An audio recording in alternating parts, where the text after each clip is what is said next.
Hello beautiful people, welcome back to another video. So మా mummy అయితే గత 7 వారాలుగా 7 శనివారాల వ్రతం చేస్తుందన్నమాట.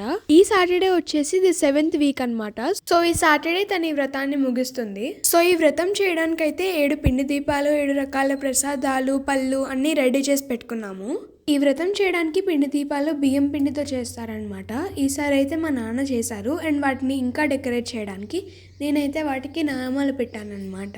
ఆబ్వియస్లీ ఈ డెకరేషన్ అంతా మా నాన్న చేసిన, మా అమ్మ మాత్రం చాలా ప్రసాదాలు చేసింది.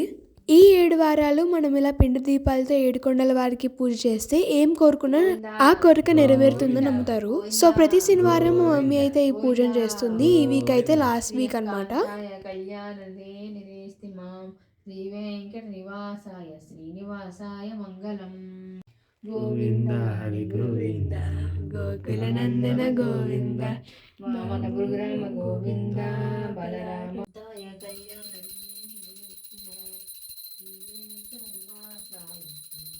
పూజ అయిపోయిన తర్వాత మేమైతే 7 కొండల వాడ గుడికలకైతే వెళ్తున్నాం అనమాట. సో ఆ గుడి బయట ఆడుకునే వాళ్ళు ఉంటారు కదా, 7గురికి మేమైతే ప్రసాదాలు పంచాలన్నమాట. మేము ఏమైతే చేసాము కరెక్ట్గా మేము గుడి బయటకు వెళ్ళినప్పుడు మా కోసం కరెక్ట్గా 7 మెంబర్స్ వెయిట్ చేస్తూ ఉండే అనమాట. సో మా మమ్మీ అయితే ప్రసాదాలు పంచింది, ఇంకా మా చెల్లి వాళ్ళందరికీ కాయిన్స్ వేస్తూ ఉందన్నమాట. సో మేమైతే వ్రతం అయిపోగానే మేము ఎప్పుడు వెళ్ళే కామన్గా సంతాన సంపద గుడికి అయితే వెళ్ళామన్నమాట. వెళ్ళి దర్శనం చేసుకొని వచ్చేసాము. సో మీరు ఎప్పుడైనా 7 శనివారాలు వ్రతం చేశారా? చేస్తే కామెంట్ చేయండి, లైక్ చేయండి, సబ్స్క్రైబ్ మాత్రం మర్చిపోకండి. Bye guys.